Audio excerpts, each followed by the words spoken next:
Clip number 253۔ اس clip میں آپ قرآن پاک کی سورہ مائدہ کی آیت نمبر 61 سے لے کر 63 تک کی تلاوت، ترجمہ اور تفسیر قرآن صراط الجنان سماعت فرمائیں گے۔ بسم اللہ الرحمن الرحیم۔ ترجمہ: اللہ کے نام سے شروع جو نہایت مہربان رحمت والا ہے۔ وَإِذَا جَاءُوكُمْ قَالُوا آمَنَّا وَقَدْ دَخَلُوا بِالْكُفْرِ وَهُمْ قَدْ خَرَجُوا بِهِ وَاللَّهُ أَعْلَمُ بِمَا كَانُوا يَكْتُمُونَ۔ ترجمہ: اور جب تمہارے پاس آتے ہیں تو کہتے ہیں ہم مسلمان ہیں، حالانکہ وہ آتے وقت بھی کافر تھے اور جاتے وقت بھی کافر ہی تھے، اور اللہ خوب جانتا ہے جو وہ چھپا رہے ہیں۔ وَإِذَا جَاءُوكُمْ قَالُوا آمَنَّا، اور جب تمہارے پاس آتے ہیں تو کہتے ہیں ہم مسلمان ہیں۔ یہ آیت یہودیوں کی ایک جماعت کے بارے میں نازل ہوئی جنہوں نے سرور دو عالم صلی اللہ تعالیٰ علیہ وسلم کی خدمت میں حاضر ہو کر اپنے ایمان و اخلاص کا اظہار کیا اور کفر و گمراہی کو چھپائے رکھا۔ اللہ تعالیٰ نے یہ آیت نازل فرما کر اپنے حبیب صلی اللہ تعالیٰ علیہ وسلم کو ان کے حال کی خبر دی۔ منافق بد اعتقادی کے ساتھ آتے تھے تو جیسے آتے ویسے ہی جاتے، اور صحابہ رضی اللہ تعالیٰ عنہم عقیدت و محبت کے ساتھ آتے تو فیض کے دریا سمیٹ کر جاتے تھے۔ اس سے معلوم ہوا کہ بد اعتقادی کے ساتھ کسی کے پاس جانے والا کبھی اس سے فیض نہیں اٹھا سکتا۔ وَتَرَى كَثِيرًا مِّنْهُمْ يُسَارِعُونَ فِي الْإِثْمِ وَالْعُدْوَانِ وَأَكْلِهِمُ السُّحْتَ لَبِئْسَ مَا كَانُوا يَعْمَلُونَ۔ ترجمہ: اور تم ان میں سے بہت سے لوگوں کو دیکھو گے کہ گناہ اور زیادتی اور حرام خوری کے کاموں میں دوڑے جاتے ہیں، بے شک یہ بہت ہی برے کام کرتے ہیں۔ وَتَرَى كَثِيرًا مِّنْهُمْ، اور تم ان میں سے بہت سے لوگوں کو دیکھو گے۔ یہاں یہودیوں کے بارے میں فرمایا گیا کہ تم ان یہودیوں کو دیکھو گے کہ گناہ اور زیادتی اور حرام خوری کے کاموں میں دوڑے جاتے ہیں۔ بعض مفسرین نے فرمایا کہ یہاں گناہ سے مراد توریت کی وہ آیات چھپانا ہے جن میں تاجدار رسالت صلی اللہ تعالیٰ علیہ وسلم کی عظمت و شان کا بیان تھا، اور زیادتی سے مراد توریت میں اپنی طرف سے بڑھا دینا ہے، اور حرام خوری سے مراد وہ رشوتیں ہیں جو یہ لے کر توریت کے احکام بدل دیتے تھے۔ یہودیوں کی صفات اور مسلمانوں کی حالت زار۔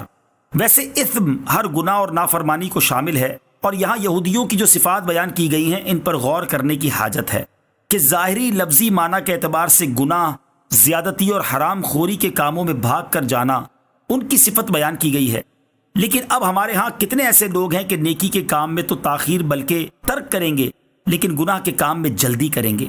کسی کی مدد کرنے اور اسے ظلم سے بچانے میں کنی کترا کر گزر جائیں گے، لیکن ظلم و زیادتی میں اپنی قوم یا علاقے یا تحریک کے جھنڈے نیچے تعصب کے ساتھ موجود ہوں گے۔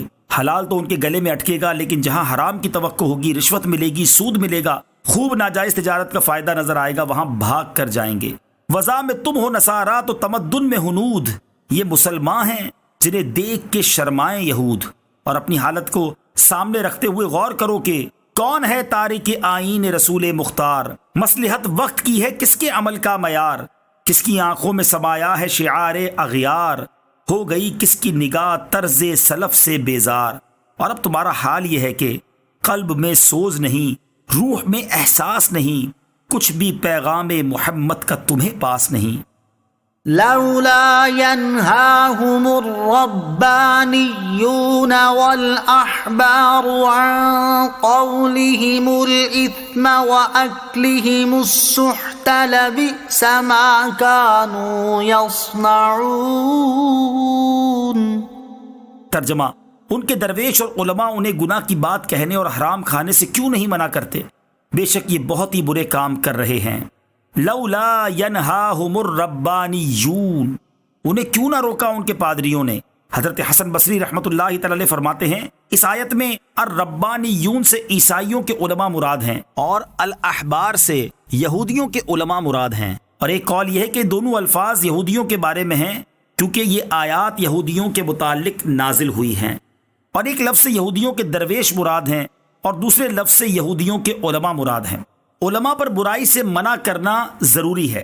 یہاں یہودی درویشوں اور علماء کے متعلق فرمایا گیا کہ انہوں نے اپنی قوم کے گناہ کی بات کہنے اور حرام کھانے سے کیوں نہ روکا؟ اس سے معلوم ہوا کہ عالم دین کی اس بات پر بھی پکڑ ہوگی کہ وہ گناہ ہوتے ہوئے دیکھیں اور قدرت کے باوجود منع نہ کریں، کیونکہ ایسا عالم گناہ کرنے والے کی طرح ہے۔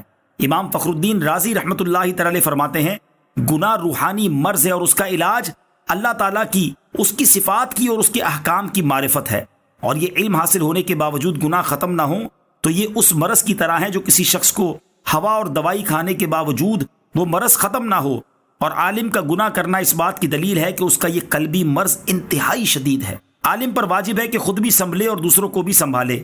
حضرت عبداللہ ابن عباس رضی اللہ تعالیٰ عنہما فرماتے ہیں، قرآن پاک میں علماء کے لیے اس آیت سے زیادہ ڈانٹ ڈپٹ والی کوئی آیت نہیں، اور فرماتے ہیں قرآن پاک میں یہ آیت علماء کے بارے میں بہت سخت ہے، کیونکہ اللہ تعالیٰ نے برائی سے منع کرنا چھوڑ دینے والے کو برائی کرنے والے کی وعید میں داخل فرمایا ہے۔ امام ضحاک رضی اللہ تعالیٰ عنہ فرماتے ہیں، میرے نزدیک اس آیت سے زیادہ خوف دلانے والی قرآن پاک میں کوئی آیت نہیں، افسوس کہ ہم برائیوں سے نہیں روکتے۔